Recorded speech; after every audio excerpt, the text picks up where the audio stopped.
सहनौ भुनक्तु सह वीर्यं करवावहै तेजस्विनावधीतमस्तु मा विद्विषावहै। ओम शांति शांति शांति। ओम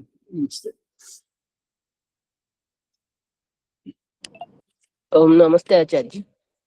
नमस्ते अम्मा, नमस्ते नमस्ते आचार्य। శ్రీనివాస్ గారు కెమెరా ఓపెన్ చేయండి. भीमराव गारू, तो अब कुछ पूछना है?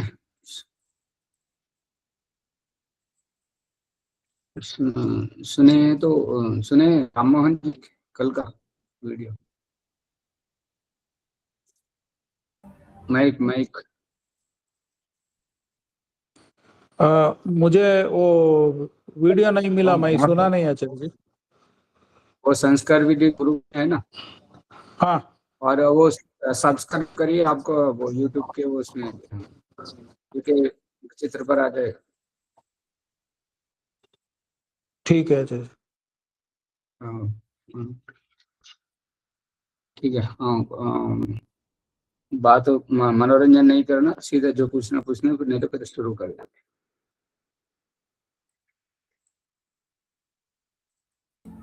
जी, एक मेरा प्रश्न था जी, ने कहा था पादयोः, इसमें सप्तमी विभक्ति समझनी चाहिए षष्ठी की जगह। हाँ जी, षष्ठी से भी वो अर्थ निकल सकता ना, जो पैरों के बीच में मध्य में, ऐसा। सृष्टि का अर्थ है संबंध, संबंध कारक है ना, उसको संबंध को कारक नहीं मानते, फिर भी वो सृष्टि का। हाँ, जो वो ये जो यजुर्वेद के 20वें अध्याय के 9वें मंत्र का तीसरे चरण, पादाभ्याम जंगाभ्याम विशिराज प्रतिष्ठितः, ये पंचमी है यहाँ पर। जी, तो ये पंचमी सप्तमी के अर्थ में पंचमी है, ये वेद में जो पढ़ा हुआ। हाँ, सप्तमी के अर्थ में पंचमी है। और यहाँ पर ऋषि दयानंद ने जो किया है कि तपः पुनात पादयोः, दोनों कुल्हों के बीच में और रीढ़ के हड्डी के नीचे जो पुच्छ भाग है उसके सामने, तो वहां सप्तमी का अर्थ ही बैठता है, षष्ठी का अर्थ नहीं बैठेगा। षष्ठी का अर्थ है। जी बोलिए बोलिए।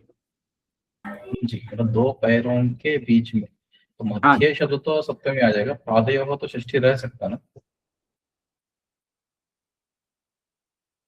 दोनों जब में अधिकरण में पर अधिकरण, अधिकरण कारक है सप्तमी विभक्ति, में और शब्द स्पष्ट है, दोनों के बीच में के का के की ये संबंध का जोड़े हैं, तो के शब्द इसमें षष्ठी विभक्ति में हैं, तो दोनों के बीच में माना जा सकता है। जी, हाँ, तो वो आप उनको उत्तर देना पड़ेगा, जो पादाभ्याम तपः पुनात पादयोः कहने से कोई पंजे को छू रहे हैं, दोनों पंजों को छू रहे हैं, कोई तो एड़ियों को छूते हैं, कोई अधिकतर तो घुटनों को छूते हैं, तपः पुनात पादयोः कहने से, तो फिर उनको उत्तर देना पड़ेगा। जी, यदि के का अर्थ षष्ठी से सप्तमी अर्थ में षष्ठी ले सकते हैं, तो इस प्रकार की व्याख्या करेंगे तो फिर उनको उत्तर देना पड़ेगा, यहाँ दोष आएगा। इसलिए इस सीधा सप्तमी का माने तो कोई दोष नहीं आएगा। जी, आगे बढ़े। जी, अभी हमारा प्रकरण चल रहा है कि मार्जन मंत्र का ये छठवां तपः पुनात् पादयोः, तपः पुनात् पादयोः, ये 6वां प्रकरण चल रहा है। ओम तपः, हे प्रभु, हे परम तपस्वी परमेश्वर, आप मेरे को इन 84 लाख योनियों में जन्म दिला करके इतना तपा रहे, इतना तपा रहे, इस तप का उद्देश्य क्या होगा? इस तप का उद्देश्य क्या होगा? सुख दुख को सह करके हर एक परिस्थितियों से गुजरने का, गुजराने का, आप परिस्थिति मेरे सामने रख करके उस पर गुजरना ही पड़ेगा। तो इस प्रकार का बरबस मेरे को विवश कर रहे हैं, उस परिस्थिति से गुजरना ही होगा, तो फिर उससे मेरा क्या उद्धार होगा? तो इस प्रकार का ये प्रश्न है, ईश्वर से पूछा जा रहा है। तो ईश्वर ने ये कहा है कि पुनात पादयोः, पुनात पादयोः। तो ईश्वर ये कह रहे हैं कि ये आपका समाधान है, पादयोः, उन पांवों के बीच में है। तो यहाँ पर पांव क्या है? जैसे दही को भिगोया जाता है तो आगे पीछा करके करने से उसको बार बार ऐसा ऐसा उसका मतनी से मथा जाता है, तो उससे मक्खन जो ऊपर आता है, मक्खन जो ऊपर आता है, तो ये इस गर्मी और ये तप जो इसमें जीवात्मा के लिए ये कह रहे हैं कि जो आप श्वास प्रश्वास और ईड़ा पिंगला से, कौन से नाक से गर्म श्वास आ रही है, कौन से नाक से ठंडी सांस आ रही है, इस श्वास के ऊपर, श्वासों के ऊपर ध्यान रख करके ईड़ा पिंगला नाड़ियों से स्वाधिष्ठान से जब अपने ऊर्जा को ऊपर की ओर प्रयाण कराएंगे, ऊर्ध्वरेता बनेंगे, ऊर्ध्वरेता बनेंगे, तो आपको जो परिणाम देखना चाहते हैं वहां पर मिलेगा। तो इसलिए इसकी व्याख्या दयानंद सरस्वती ने ऋग्वेद के 10वें मंडल के 75वें सूक्त के 5वें मंत्र जो इड़ा इमं में गंगे यमुने सरस्वती शुतुद्री, इस मंत्र की व्याख्या में वो ऋग्वेद भाष्य का ग्रंथ प्रमाण अप्रमाण विषय के संदर्भ में उसमें कहे हुए हैं, वहां पर आप विस्तृत रूप से देख सकते हैं। तो ये सबका प्रभाव है। जैसे दही को मथने वाले मथते हैं, तो उसके मथने से मथा तो दही जा रहा है, दही के गठीलेपन को तोड़ा जा रहा है। तो इसमें हाथ के ऐसे ऐसे खींचातानी करने से आगे पीछे से खींचातानी कर देने से दही का गठीलापन टूट करके और उससे मक्खन ऊपर आ जाता है। तो उस प्रकार का इस चलते रहने से तू गंतव्य पर तो जो पहुंच रहे हैं वो अपने गंतव्य पर जहां से जहां पहुंचना है उस गंतव्य पर पहुंचने के उस परिणाम को नहीं देख रहे हो, चलते चलते रहने को देख रहे हो। ये चलते चलते रहना परिणाम नहीं है, गंतव्य पर पहुंचना परिणाम है। जैसे घर जाना है, घर तक तो चल रहे हो, घर पहुंच रहे हो ना। तो ना नौकरी पर जाना और व्यापार पर जाना है या देश विदेश जाना है, तो गांव जाना है, कहीं पर भी ये छींकने के लिए, खांसने के लिए, स्नान करने के लिए, यज्ञ करने के लिए, संध्या करने के लिए जा रहे हो, उद्देश्य के लिए जा रहे हो, उद्देश्य तक वहां तक तो पहुंच रहे हो। ये चलने का मतलब तप है, ये उसका उद्देश्य। जिस प्रकार से पाँवों से चलते हुए जिस प्रकार के गंतव्य स्थान पर पहुंच रहे हो, उसी प्रकार से ये ईड़ा पिंगला नाड़ियों पर ध्यान रख देने से आप सुषुम्ना नाड़ी तक पहुंचते हो, वहां पर ईश्वर का साक्षात्कार हो जाता है।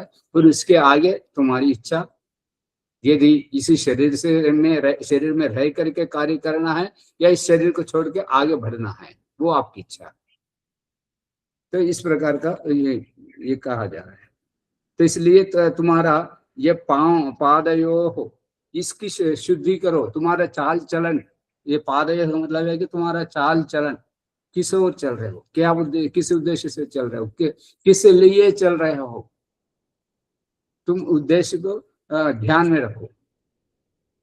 अच्छा बुरा और सत्कार्य के लिए, बुरा कार्य के लिए, किसके लिए चल रहे हो, किस लिए चल रहे हो, उन दोनों पांव, दोनों पांव का ये यहाँ पर पादयोः कहेंगे तो दोनों पांव नहीं है।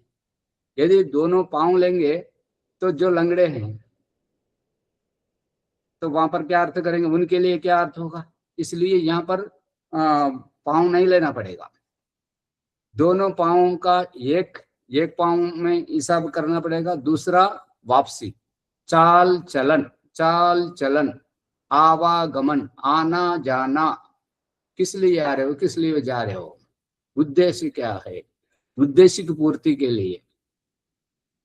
इसका मतलब है कि पुनात का मतलब है तुम्हारा उद्देश्य सही रखो, गलत उद्देश्य रखोगे तो पतन होगा, सही उद्देश्य रखोगे तो फिर तुम्हारी उन्नति होगी। ये है। हाँ जी, आगे बढ़े। हाँ जी। तो अब यहाँ की स्थिति है कि अब जितना ऊपर से मतलब स्वर्ग से बाहर आया हुआ आत्मा इस जन्म में भूह पुनात शिरसी से वो जो बुद्धिपूर्वक सही उद्देश्य नहीं रखा इसलिए वहां से पतित हुआ। फिर भूह पुनात नेत्रे दृष्टिकोण को सही नहीं रखा, वहां से पतित हुआ। स्वहा पुनात कंठे तो वहां पर शुचि अशुचि, अशुद्ध और शुद्ध पवित्रता का कुछ भी ध्यान नहीं रखा, कुछ जो भी मिला खाता रहा, जहां भी रहा सोता गया, तो वो गंदा संदा पड़ा रहा, मतलब वहां से भी पतित हुआ। और महापुनात हृदय, जब प्रेम नहीं है, वो माता पिता के साथ धोखाधड़ी, पिता पुत्रों के साथ धोखाधड़ी, पत्नी बच्चों के साथ धोखाधड़ी, और तो इस प्रकार का हर जगह धोखा, पशुओं को बलि चढ़ाना, पेड़ों को काट के बेच देना, जला देना, इस प्रकार प्रेम नाम का कोई चीज ही नहीं है। इसका मतलब यहाँ से भी पतित हुआ। और जहाँ पुनः तो नाभ्याम, जन्म का कोई कदर ही नहीं है, तो क्यों जन्म लिए। और इस ना कदर करने का जो वो इसको मानव जन्म को गलत मानने का उद्देश्य जब समझते हैं कि सबसे निकृष्ट जन्म मनुष्य जन्म माना जाता है, और जबकि सबसे श्रेष्ठ कर्म जो है मनुष्य जन्म होता है। ये मनुष्य जन्म ही वो घर का सिंहद्वार जैसा है इस जीवन से उद्धार पाने के लिए। तो इसके लिए ये कहानी सुनाया जाता है कि एक व्यक्ति को खाज हुआ है, खाज खुजली जिसको समझते हैं ना, तो वो हाथों में इतना खाज खुजली ऐसे खुजाते जो है वो रहता है हमेशा। और संयोग से ये हुआ है कि उनका आंख दिखते नहीं, तो वो भटकते भटकते किसी गोदाम में पहुंच गया।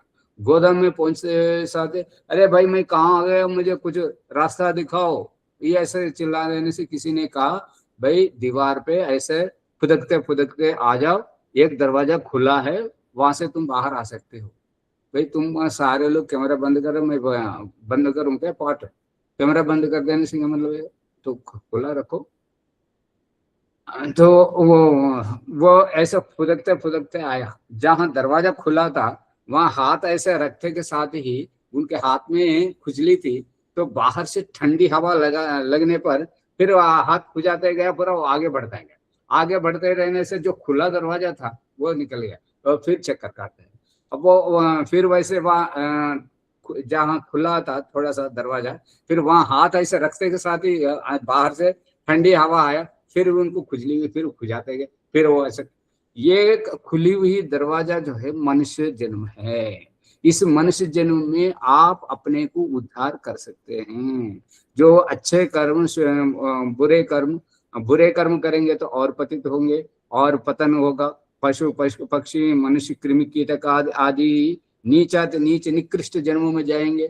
तो यदि अच्छे से अच्छे कार्य करेंगे, विद्वानों का संग रहेंगे और शास्त्र पढ़ेंगे, साधना करेंगे, ध्यान करेंगे, ईश्वर की उपासना करेंगे, तो तुम्हारे जीवन का उद्धार हो जाएगा। ये मनुष्य जन्म में यदि बुरा कार्य करेंगे तो तुम इस मनुष्य जन्म का दुरुपयोग हो जाएगा, इसलिए फिर जन्मांतरों में जाएंगे। तो ये मनुष्य जन्म एक ऐसा स्थान है जहाँ अपने को ऊंचा भी उठा सकते हैं और नीचे भी गिराया भी जा सकते हैं। तो इसलिए मनुष्य जन्म श्रेष्ठ जन्म है। तो इस प्रकार का दृष्टांत सुनाया जाता है। तो वो मनुष्य को जन्म में माता पिता और गुरुजनों का, शास्त्र का और साधना, धारणा, ध्यान, समाधि से अपने को ऊंचा उठाएंगे तो इसमें उद्धार हो जाएगा और इस भवसागर से तर जाएंगे और जीवन मुक्ति को प्राप्त हो जाएंगे। इसलिए ये कहते हैं कि ओम सत्यम पुनात पुनश्शिरसि। हे प्रभु, तूने तो भू पुनात शिरसि के भू से मैं प्राण धारण क्यों करा है, मेरे को जन्म क्यों दिया, ऐसा मेरी विनती करने पर तूने कहा कि पुनात शिरसि। ये तो मैंने तो किया है, मैं पर करने पर मेरा कुछ भी नहीं हुआ, मैं यहीं के यहीं रह गया हूँ। तो ईश्वर कहते हैं पुनः शिरसि, फिर से पुनः तो पुनः शिरसि। जो शुद्ध किए वो फिर भी तुम्हारा उद्धार नहीं हुआ तो कहीं चूक हुआ है, बर्तन मांजा है तो जूठन नहीं गया, इसका मतलब है कि सही तरह से नहीं धोया, और पूजा किया है वो सफल नहीं हुआ तो इसका मतलब है कि पूजा सही ढंग से नहीं किया है।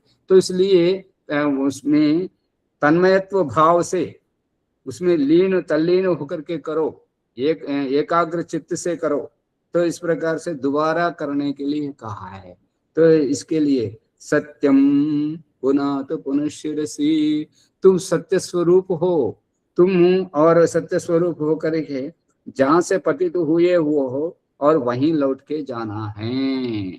तो इसलिए तुम जिस अंतःकरण पंच इंद्रिय और मन के साथ जो अंतःकरण बनता है, उस अंतःकरण में जो कर्मफल तुम्हारा अच्छा बुरा संग्रहित होता है, तो वहां पर तुम चिंतन मनन करो। इसलिए फिर वहीं जाओ, तो सिर के पास जाओ जहां से तुम पतित होना है, तो तुम्हारा गिरना, तुम्हारा पतन होना शुरू हुआ था, फिर वहां चलो दोबारा एक बार और चलो वहां पर।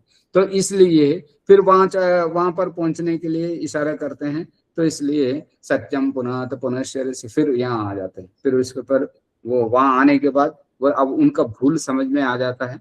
तो इसके बाद फिर वो उनका पतन होना, गिरना और बंद हो जाता है। फिर खम ब्रह्मा पुनात सर्वत्र खम। अब ये जो पुनात पुनश्शिरसि जो है सहस्रार तक आ जाते हैं। सहस्रार के बाद इस शरीर का अंतिम छोर है।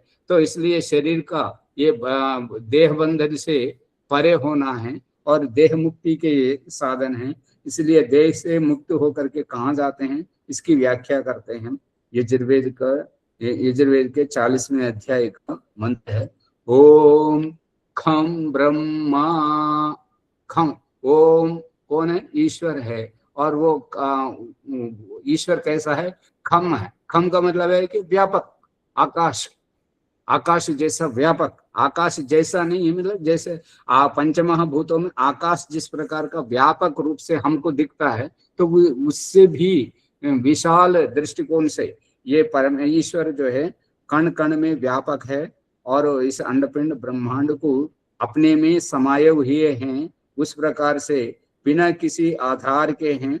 तो इसलिए दो आधार का जिसका सहारा बनाए हुए हो, हे जीव तुम इस सहारे को छोड़ो तो मेरे गोद में आ जाओ। खम ब्रह्मा पुनातु सर्वत्र। वो पुनातु, सावधानी से देखना, वो ईश्वर जो है कण कण में सब जगह है। तुम्हारे देह में जो है उसको तो तुमने देह में रह करके देख लिया, अब देह को छोड़ करके देखो, सर्वव्यापक ईश्वर को देखो, बिना किसी आधार के देखो। इस प्रकार का वो देह से बाहर लाने का ये प्रकरण है। और कुछ पूछना है? ये प्रकरण हो जी गया। एक प्रश्न था। आपने कहा पुनातु शिरसि, ये जो जी। है ईश्वर की ओर से हमें, हमारे लिए संदेश है। पुनातु शिरसि जी। पुनातु नेत्रयोः। जी। तो अभी जैसे हम ईश्वर को पुनातु कहेंगे तो वो आज्ञा देने अर्थ में हो जाएगा। इस प्रकार आपने कहा था, अगर हम कहते हैं कि पुनातु, तो यहाँ पर जैसे ईश्वर को हम बहुत प्रेम से भी त्वमेव माता च पिता त्वमेव बोलते हैं, तो बड़ों को त्वम नहीं बोल सकते हैं, लेकिन ईश्वर को हम त्वम कहते हैं। तो मेरा प्रश्न ये है कि उसी प्रकार हम पुनातु ऐसा क्यों नहीं कह सकते हम स्वयं, ये मेरा प्रश्न है। ये आपका प्रश्न स्पष्ट नहीं हो रहा। जी, मतलब आपने ये कहा- कि आपने जैसे जो मन में बड़बड़ाना, अपने आप से बात करना, या अपने आप को आज्ञापित कर लेना, ऐसा समझते हैं आप? नहीं, मतलब ईश्वर को हम कह रहे हैं कि पुनातु शिरसि, सिर में मेरे पवित्रता करें। स्पष्ट करो। हाँ जी, ईश्वर से हम प्रार्थना कर रहे हैं, लेकिन ये पुनातु लोट लकार होने से आज्ञा अर्थ आपने कहा था, तो हम ईश्वर को आज्ञा कैसे दे सकते हैं, आपने कहा था। हाँ तो हाँ ईश्वर, तो यही प्रश्न था कि ईश्वर को तो हम त्वम कह करके भी पुकारते हैं मंत्रालय में, हम्म तो क्योंकि आदर में तो त्वम नहीं कहा जाता है, जो जिस प्रकार हम त्वम कहते हैं ईश्वर को, उसी प्रकार पुनातु भी कह सकते हैं ना। हाँ, तो इसमें इसे क्या कहना चाह रहे हैं? वो तुम हाँ, इससे जो है जी, छोड़ दीजिए, वो तुम आपको तो उसको छोड़ दीजिए, उसका समाधान हो जाएगा, बाद में बात करेंगे। पहले जो आप जी, पूछना चाह रहे हैं वो कहना चाह रहे हैं, वो मैं बताइए। ये पूछना चाह रहा हूँ कि पुनातु, जो पुनातु कह रहे हैं वो साधक जो है वो स्वयं कह रहा है पुनातु, या ईश्वर की ओर से पुनातु शिरसी है, ये आपने कल कहा था, कल के पाठ में, कि जो हाँ, पुनातु शिरसी भाग है वो ईश्वर की ओर से हमें है, ऐसा आपने बताया। ये मैं अर्थ इसलिए कह रहा हूँ, ये मेरे को किसी भी प्रकार से सोचो तो मेरे को समाधान नहीं मिला, मेरा स्वतंत्र चिंतन है। तो इसमें आपको जो आपत्ति है वो बताइए, वो आपका आपत्ति सही है तो उसका समाधान करेंगे। जी, आपत्ति तो कुछ नहीं, मेरा कहना यह है कि पुनातु शिरसी जो कह रहे हैं वो ईश्वर से ही हम स्वयं प्रार्थना कर रहे हैं। तो पुनः तो ये पुनः तो जो आप प्रार्थना करेंगे, ये प्रार्थना के अर्थ में नहीं है ना, प्रार्थना के अर्थ में तो विधिलिंग है, लोट तो आज्ञा के अर्थ में। जी, पर लोट च जो सूत्र है लोट च, उसमें तो विधि निमंत्रण आमंत्रण सब अनुवृत्ति आती है, हाँ तो जी, वहाँ से भी हम विधिलिंग के रूप में भी ले सकते हैं ना आप। तो इस प्रकार की आज्ञा लेना, हाँ तो ठीक है, हाँ आप अर्थ करिए, ठीक है, मान लेते हैं। जी, तो विधि आप निमंत्रण आमंत्रण सभी कुछ घट जाएंगे। ठीक है, आज्ञा लेने के अर्थ में तो पहले तो पूछना तो पड़ेगा मुझसे। जी जी तो आप पहले पूछेंगे तो तब तो वो आज्ञा देंगे। जी जो हम यज्ञ करने के लिए ईश्वर से जो प्रार्थना उपासना मंत्र, ये क्या है, उनसे हम प्रार्थना कर रहे हैं, विनती कर रहे हैं, उनसे स्वीकृति ले रहे हैं, जी, तो वो इस प्रकार का प्रार्थना करिए पहले। तो उसी प्रकार है यहाँ पर भी पुनातु शिरसी, सिर में पवित्रता करें, इस प्रकार से। करें आप, ये इस करें शब्द से प्रार्थना का मान रहे हैं आप? जी जी इसके लिए तो दयानंद सरस्वती ने कहा, हे प्रभु मेरे घर में झाड़ू लगा, मेरे लिए रोटी बना, और इस प्रकार का हम भगवान को तो फिर नौकर चाकर बना लेंगे।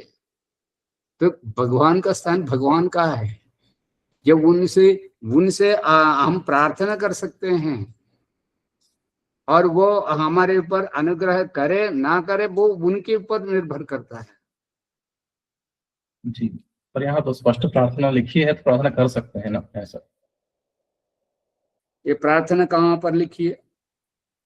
यही इन्हीं मंत्रों में पुनातु शिरसी जो कह रहे हैं, हम ईश्वर से ही स्वयं प्रार्थना कर रहे हैं कि पवित्र करें, क्योंकि स्वयं पवित्र है तो हमें भी पवित्र करें। ये कह रहा हूँ, दयानंद सरस्वती ने इसी का उत्तर तो दे रहे हैं, तो भी हे प्रभु मेरे लिए रोटी बना और मेरे घर में झाड़ू लगा।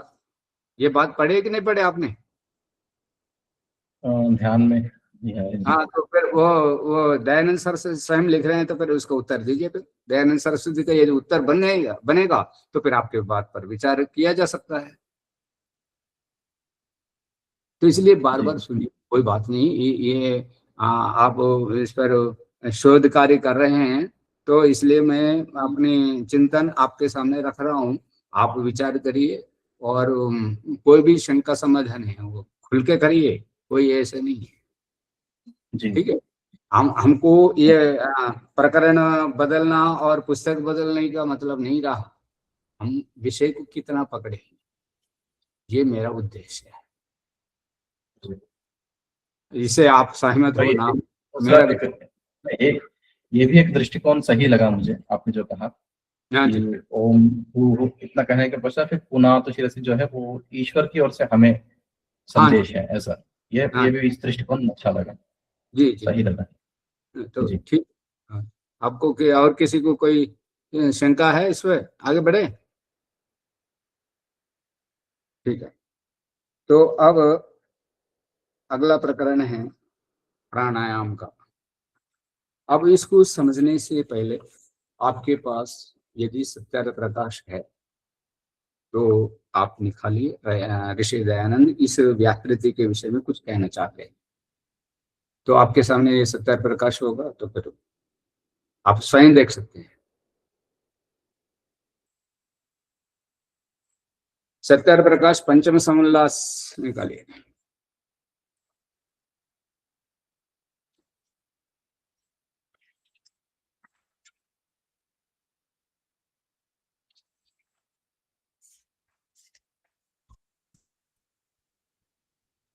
पंचम समोल्लास में जो सन्यासी के कर्तव्य है वो प्राणायाम के विषय में कहा है, इन्हीं सप्त व्याकृतियों को लेकर के कहा है।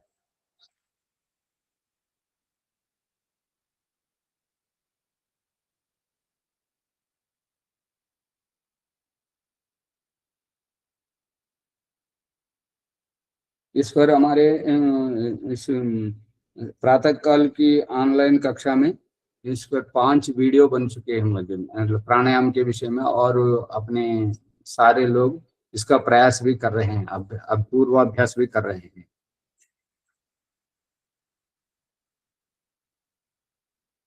ये है प्राणायाम ब्राह्मणस्य त्रयो अपि विधिवत् कृताः व्याहृति प्रणवैर्युक्ता विज्ञेयं परमं तपः। मनुस्मृति 6 अध्याय 17वां श्लोक है।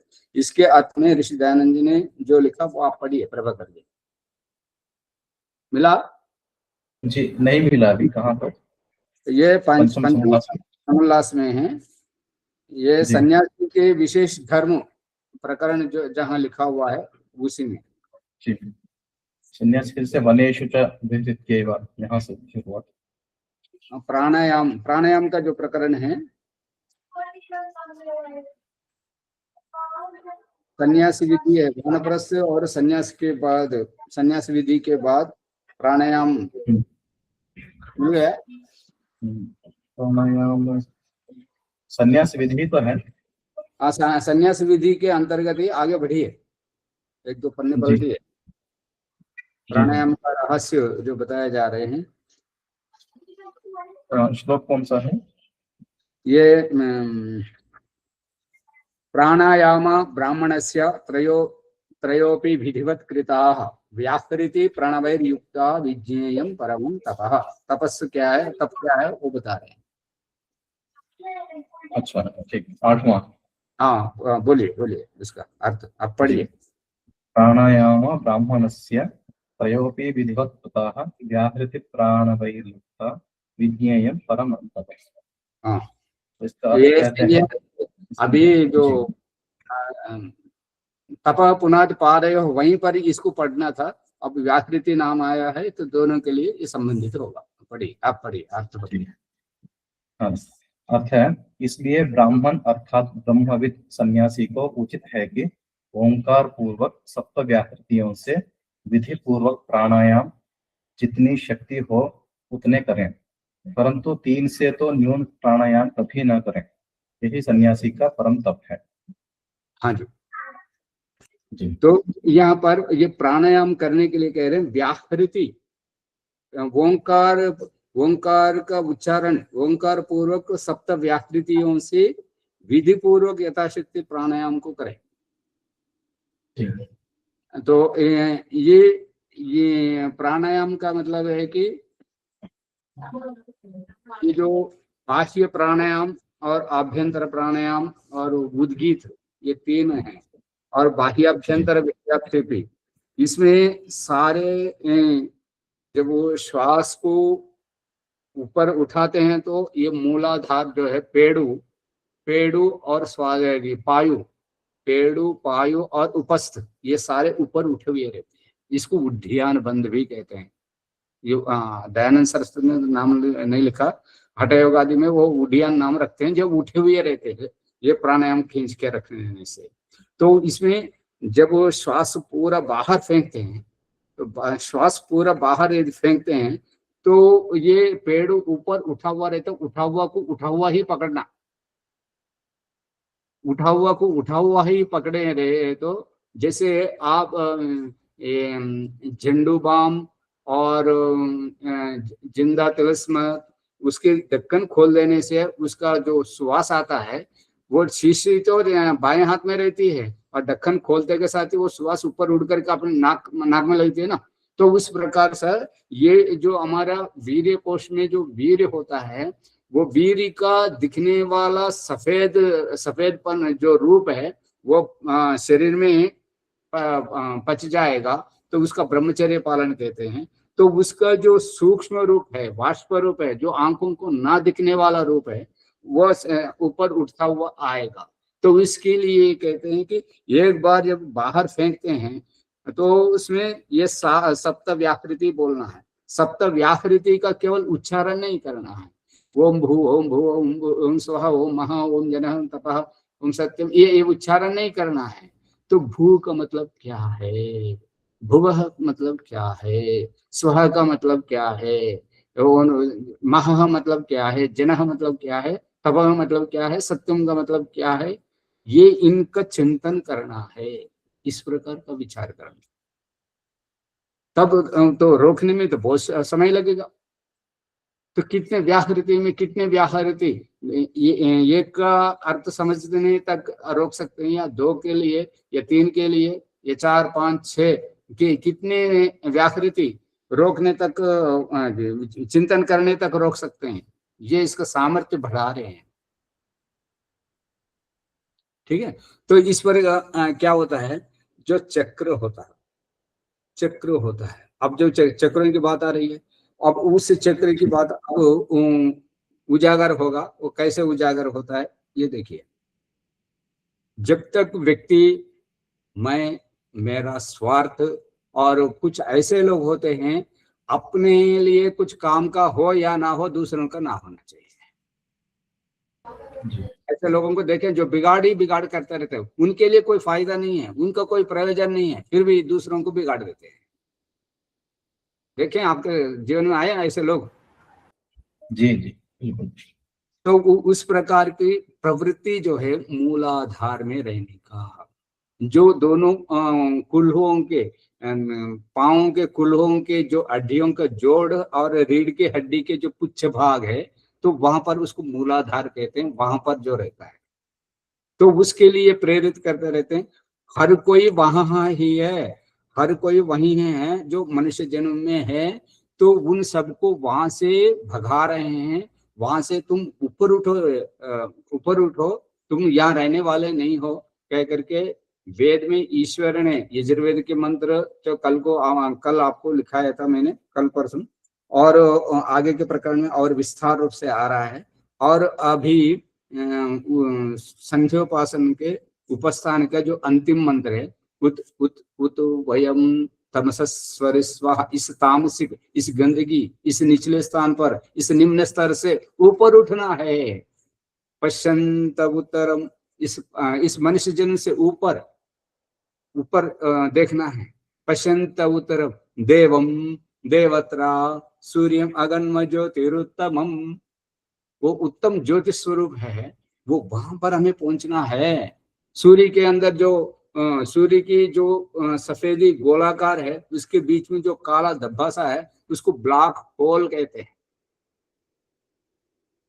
उसको ऋषि मुनियों ने खोज की। ये वेद का मंत्र ऋग्वेद के 5वें मंडल में है इसका, ब्लैक होल का, और वहां जहां पहुंचते हैं वहां का है।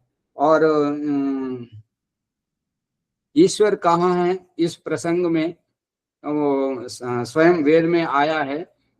लिख लीजिएगा, ये बहुत ही अत्यंत महत्वपूर्ण मंत्र है, इसको लिख लीजिएगा। चौथा मंडल और 26वां सूक्त, प्रथम मंत्र है अहम मनुरभवम सूर्यस्य कक्षायाम ऋषि रश्मि विप्रः। मैं सूर्य की परिधि में हूं, सूरज नहीं हूं। जिस प्रकार का वो बल्ब के अंदर दो कांटे आ जाते हैं, उस पर जो स्प्रिंग लगा हुआ था वो प्रकाशित होता है, बल्ब प्रकाशित नहीं होता है। बल्ब के अंदर जो विद्युत आकर के उस तार को जोड़ देते हैं, वो उस संपर्क से बल्ब जलता है। तो उस प्रकार का मैं सूरज में हूं। अहम मनु अभवम, मैं मनु होकर के ये सूर्य की परिधि में हूं। तो इसको ऋषि मुनियों ने खोज करके हमारे थाली में परोसने वाले खाने के पदार्थ उसको याद दिला रहे हैं, जिसको बोलते हैं ना चिल्लू गारे, गारे बोलते हैं उसको, वड़ा जो बोलते हैं ना, जो गोल गोल रहता है, बीच में छेद रहता है। राम मोहन जी क्या बोलते हैं उसको? वड़ा ही बोलते हैं आचार्य जी। हाँ, वो वड़ा, दही वड़ा है और सांभर वड़ा है, वो उसको वो हमारे थाली में। और जो वो मतलब जिस वाष्प से जो बनाया जाता है उसको इडली जिसको कहते हैं, इडली कहते हैं। हाँ, वो इटली से आया हुआ है। उसका जो है चंद्रमा का प्रतीक है। और ये सूरज लाल रहता है, इसलिए इसको वड़ा, इसको बीच में छेद, इसका कारण है। तो हम वहां पहुंचना है। तो यहाँ का मलद्वार के पास, यहाँ पर नीचे इतना निम्न स्तर पर क्यों रह रहे हो? तुम उठो ना यहाँ से, तू जा, तू तुम्हारे दादा परदादे और गुरुजन सारे पुण्य लोगों को गए हुए हैं, तू वहां जा, तू यहाँ मत रह। इसके लिए श्वास को पूरा बाहर फेंके, श्वास को पूरा बाहर फेंक करके जब पेड़ उपस्थ और पायु ऊपर खींचे रहते हैं, खींचे हुए को खींचे ऐसे ही पकड़े रख करके ये इसका चिंतन करना। 7 एक प्राणायाम में 7 व्याकृतियों का चिंतन करना है। और चिंतन करे तक अपना सामर्थ्य बढ़ता जाता है, सामर्थ्य बढ़ता जाता है प्राण रोकने का। तो इस प्रकार का ओम भू, ओम भुवः, ओम स्वः, ये ओम महः, ओम जनः, ये इस प्रकार के एक एक प्राणायाम कम से कम, दयानंद सरस्वती कहते हैं कि भाई कम से 3 से कम नहीं करना, और ज्यादा ज्यादा 21, ज्यादा ज्यादा 21, 3 से कम नहीं करना और ज्यादा ज्यादा 21। और एक एक प्राणायाम के साथ इन 7 व्याकृतियों का चिंतन करना है कि तुम कहाँ तक पहुंचे, कितने देर तक पहुंचे। ठीक है, तो ये व्याकृतियों का, ये प्राणायामों का, प्राणायाम मंत्रों का व्याकृति के साथ ऋषि दयानंद ने सत्यार्थ प्रकाश में वहां पर बता दिया है कि ये ओंकार को छोड़ना नहीं है, ओंकार के सहित व्याकृतियों को बोलना है। ये हमको व्याकृति बोले तो ओम भूर्भुवः स्वः, यही व्याकृति है। गायत्री में संस्कार विधि, वेदारंभ संस्कार में गायत्री मंत्र के अर्थ लिखते समय दयानंद सरस्वती इन तीनों को व्याकृति कहा है। और सामान्य अग्निहोत्र में भूरग्ने स्वाहा, भूर्वायवे स्वाहा, स्वरादित्याय स्वाहा, भूर्भुव स्वरग्नि वायुवादित्येभ्यः प्राणपर्ण, ये 4 ही व्याकृति कहे हैं। यहाँ तो 7 व्याकृति है, सप्त व्याकृति। ठीक है जी। तो इनको व्याकृति पूर्वक प्राणायाम करना, ये संध्या का प्रकरण समाप्त हुआ है। जो विधि पूर्वक ये करेंगे तो इसमें यदि सफल हुआ तो हो गए, उनका कल्याण हुआ, उनके लिए आगमर्शन नहीं है, मनसा परिक्रमण नहीं है, ये उपस्थान नहीं है, ये आगे का प्रक्रिया कुछ भी नहीं है। यदि सफल हुआ, ईमानदारी से किया और सफल हुआ तो उनका कल्याण हो गया।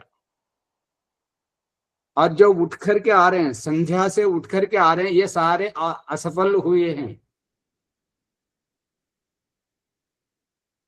समझ आ रहे हैं जी? इसलिए ऋषि दयानंद अगला प्रकरण शुरू करते हैं, अघमर्षण अर्थात पाप न करना। इसका मतलब क्या है? ये जो अंगस्पर्श और मार्जन प्रकरण और प्राणायाम प्रकरण करना पाप करने के लिए हम पाप करना सीख जाते हैं, तो इसलिए सीख दे रहे हैं कि अगला प्रकरण है पाप नहीं करना। पाप की प्रवृत्ति नहीं है।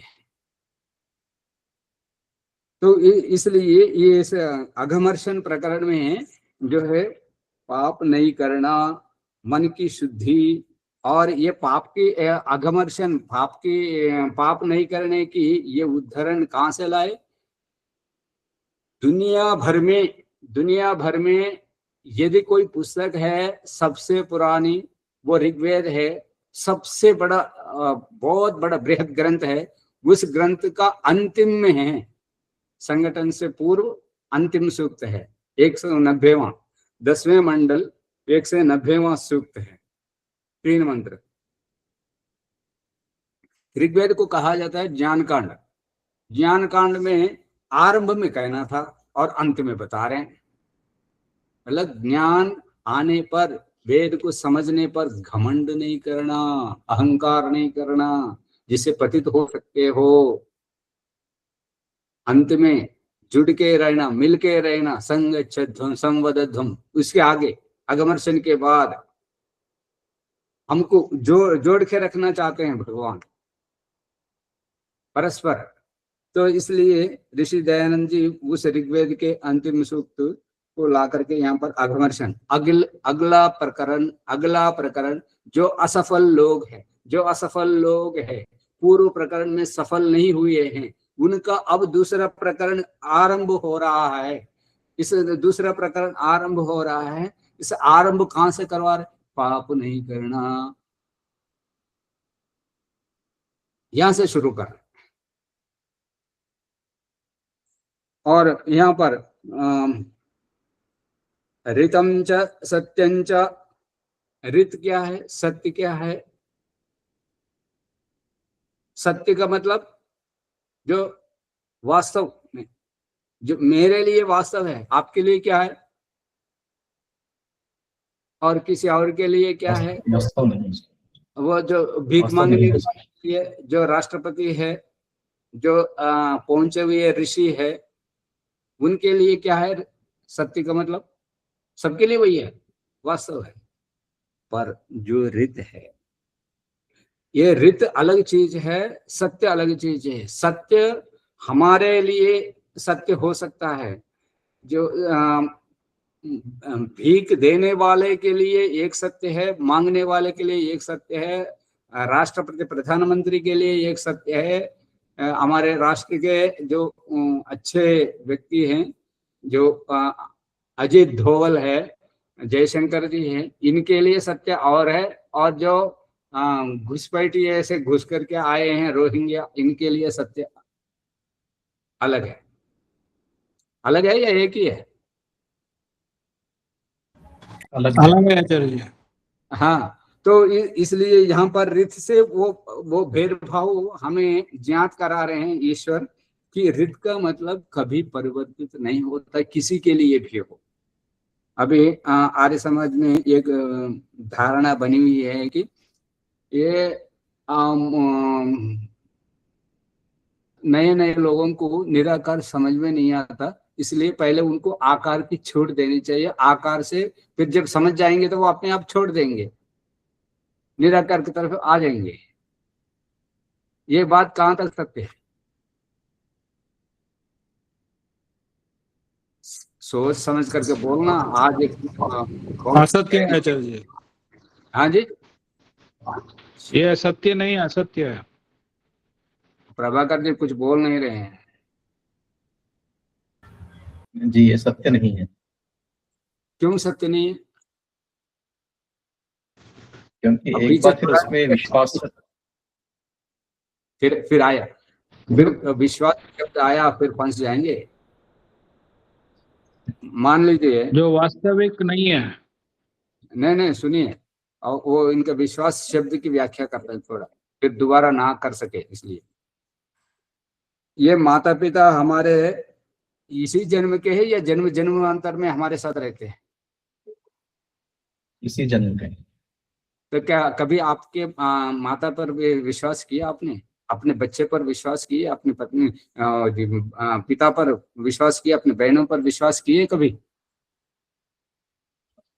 बोलते क्यों नहीं? जी जी किए हैं। हाँ जी। ये विश्वास किया। अब उनको एक बार बोला ना ऑनलाइन में, मैं पूछता हूँ आपने किया है कि नहीं किया? उन्होंने आपके पर कभी विश्वास किया है? विश्वास शब्द का प्रयोग अनजाने व्यक्ति हम में घुल मिल करके आ रहे हैं। जैसे मान लीजिए हम कहीं यात्रा पे जा रहे हैं, गाड़ी ले रहे हैं, उस ड्राइवर को रखे हैं। भाई अभी आपको याद हो या ना हो, पूर्व मुख्यमंत्री है राजशेखर रेड्डी, और बादल छाए हुए थे और हल्की सी बूंदाबांदी हो रही थी। तो उनको अचानक जाना था, यहाँ से हैदराबाद से वहां जाना था, बेगमपेट हवाई अड्डे पर वहां पर है। वो पायलट आकर के वो उसको चढ़ रहे थे, तो उनसे पूछा भाई रुको, ये ठीक से पहुंचेगा नहीं पहुंचेगा? भीमराव जी बोलो ना, फिर आप लोग माता जी बोलिए। ये सुने कि नहीं सुने आप लोग? टीवी में आया, पेपर में आया, सब आया। सुना सुन दिया? हाँ जी, चलेगा, ठीक है, बढ़िया है। तो गया वो जंगल में, वो बम से उड़ा दे, बस हो गया। वहां उतरा ही नहीं, जंगल में ही उसको हवाई जहाज को उड़ा दिया, वो वहीं मर गए, चितरे हुए। उनको पहचानने में वो दिक्कत।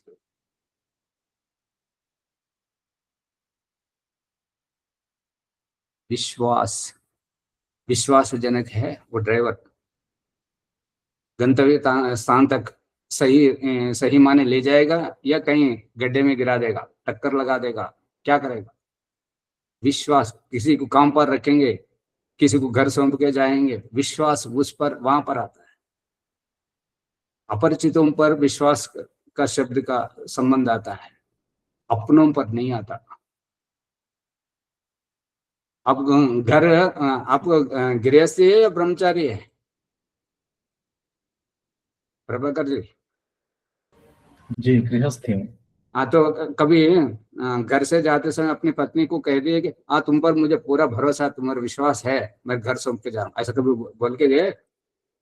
नहीं।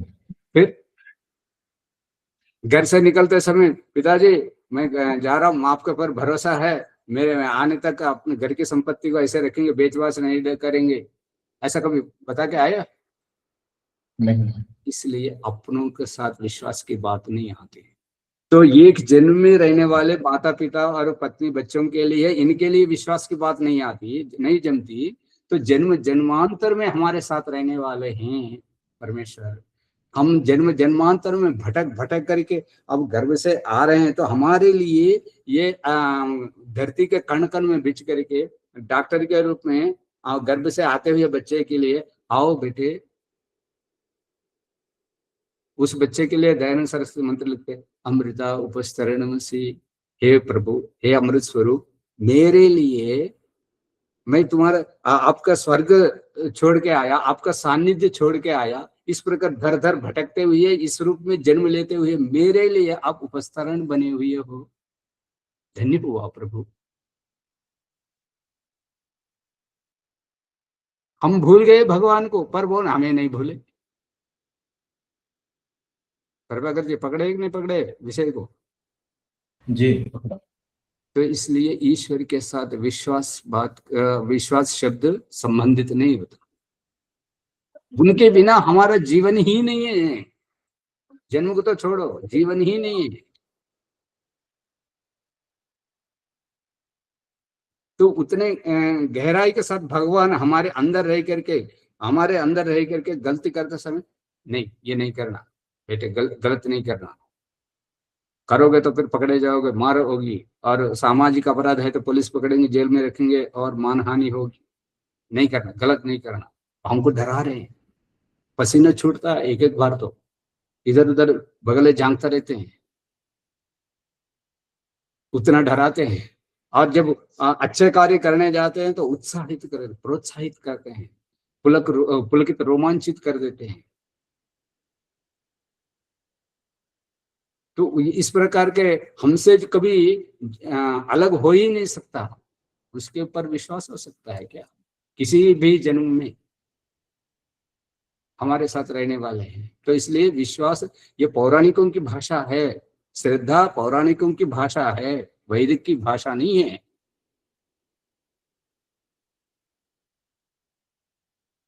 समझ रहे कि नहीं?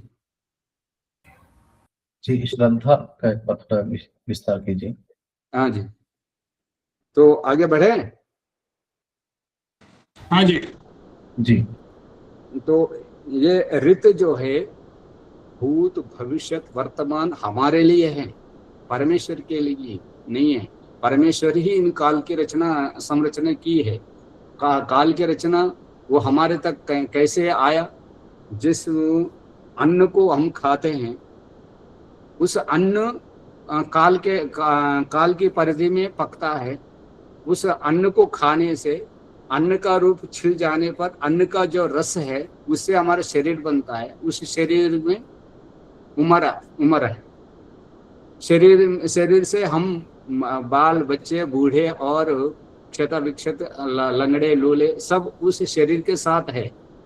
ना कि मैं कभी लंगड़ा नहीं हो सकता, मैं अंधा नहीं हो सकता, मैं गूंगा नहीं हो सकता।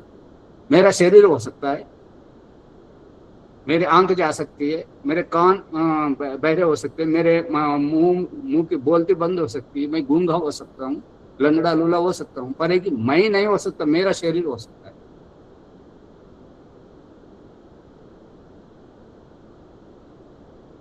हाँ जी, समझ रहे हैं कि नहीं समझ रहे हैं? जी, समझ रहे हैं। हाँ, तो इस प्रकार से ये प्रिय, इसलिए ईश्वर के लिए कहा है कि यजुर्वेद के 3 अध्याय के 60वां मंत्र में त्र्यंबकम त्र्यंबकम, ये अंब मतलब आंख, भूतकाल एक आंक है, वर्तमान काल एक आंक है और भविष्य एक आंक। ये त्रिकालातीत है। ये तीनों आंक हमारे लिए है, हम देहधारियों के लिए है, ईश्वर के लिए नहीं है। वो त्रिकालातीत है। हम भूत में रहेंगे तो वर्तमान में नहीं है, वर्तमान में रहेंगे तो भविष्य में नहीं है। और हम एक ही काल में रह सकते हैं, पर परमेश्वर तीनों को एक साथ देख सकते हैं। इतना ही अंतर है हमारे में और ईश्वर में। तो वो ईश्वर की दृष्टि से कोई परिवर्तन नहीं होता। जीवात्मा जीवात्मा ही है, शरीर जीवात्मा नहीं है। शरीर के अंदर जो मैपना है, जो सांस लेकर के जीवित है, वो मैपना, वो रित है। और जो शरीर है वो सत्य है। स्त्री के लिए सत्य अलग है, पुरुष के लिए सत्य अलग है, पंडित के लिए सत्य अलग है, ऋषि मुनियों के अलग है, भीख मांगने वाले के अलग है, चोरी डकैत करने वाले के लिए अलग है। सत्य बदल सकता है पर रित नहीं बदल सकता।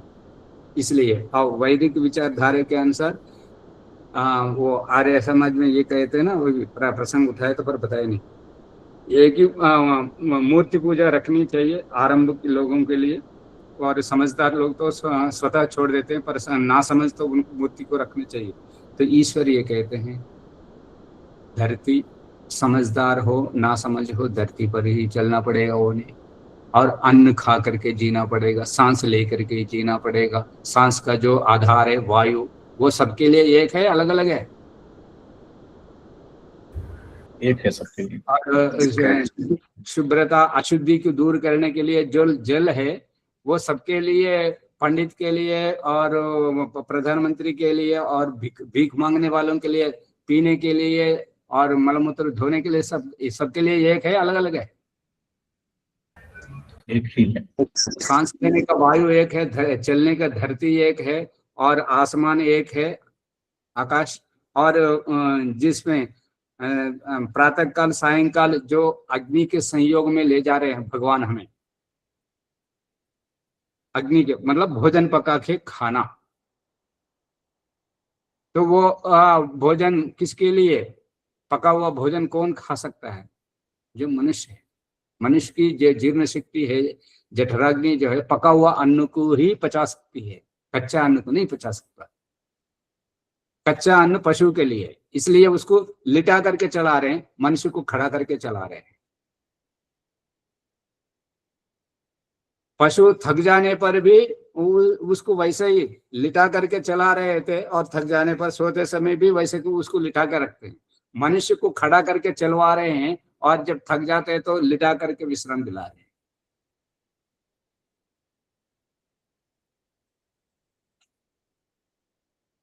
समझ में आ रही बात? तो समय तो पूरा हो रहा है, और रोज फोन करने का नहीं, अपने आप आ जाना समय पर। कोई विशेष कारण हो तो सूचना दी जाएगी, और किसी को बार बार फोन करने के लिए उसी में 10-5 मिनट उसी में निकल जाते हैं। ठीक है जी। और कोई प्रश्न हो तो फिर वो सीधा पूछ लेना, फिर पूछना नहीं पड़े, क्योंकि यूट्यूब में संख्या बढ़ेगी तो लोगों को ये क्या है मनमाने, वो उनसे ये कर रहे हैं, ऐसा नहीं। अपने आप अपना हक है, पूरा प्रश्न करो। ठीक है आचार्य जी, एक प्रश्न था। जी बोलिए। पेड़ू, उपस्थ और पायु वो आपने बोला ना आचार्य जी? जी वो थोड़ा दूसरा शब्द में समझाइए, क्या समझा नहीं वो। पेड़ू कहते हैं नाभि के निचला स्थान, जो हम कटिवस्त्र बांधते हैं उसके नीचे का स्थान है, उसको पेड़ू कहते हैं। और उपस्थ कहते हैं मूत्रेंद्रिय को, और पायु कहते हैं मलेंद्रिय को, मलद्वार को। ठीक है, शांति पाठ बोलिए। ओम द्यौः शान्तिरन्तरिक्षं शान्तिः पृथिवी शान्तिरापः शान्तिरौषधयः शान्तिः वनस्पतयः शान्तिर्विश्वे देवाः शान्तिर्ब्रह्म शान्तिः सर्वं शान्तिः शान्तिरेव शान्तिः सामा शान्तिरेधि। ओम शांति शांति शांति। ओम नमस्कार आचार्य, सर्वेभ्यो नमो नमः। हाँ, ये एपिसोड के विषय में बोलिए। इसको लाइक करना, और शेयर करना, सब्सक्राइब करना, घंटा सिंबल को दबाना, और अपने इष्ट मित्रों को जो वैदिक विचारधारा का प्रचार, मतलब ये ऑनलाइन में इसलिए कर रहे हैं कि वो जब रोका जाएगा सबके सामने आएगा। हम क्यों वो अनागत डर के लिए क्यों डर डर करके सहम सहम करके रहे? जब आफत आएगा तो सबके सामने आएगा। इसलिए फिर वो ऑनलाइन में, वो यूट्यूब में भी रख रहे हैं, जब आएगा देखा जाएगा। तब तक को अपने इष्ट मित्रों को, सबको, आचार्यों को, ब्रह्मचारियों को, और पुरोहितों को, सबको, श्रद्धावान नित्याग्निहोत्रियों को, सबको भेजिए। सबका कल्याण हो, सबका उद्धार हो। नमस्ते। नमस्ते।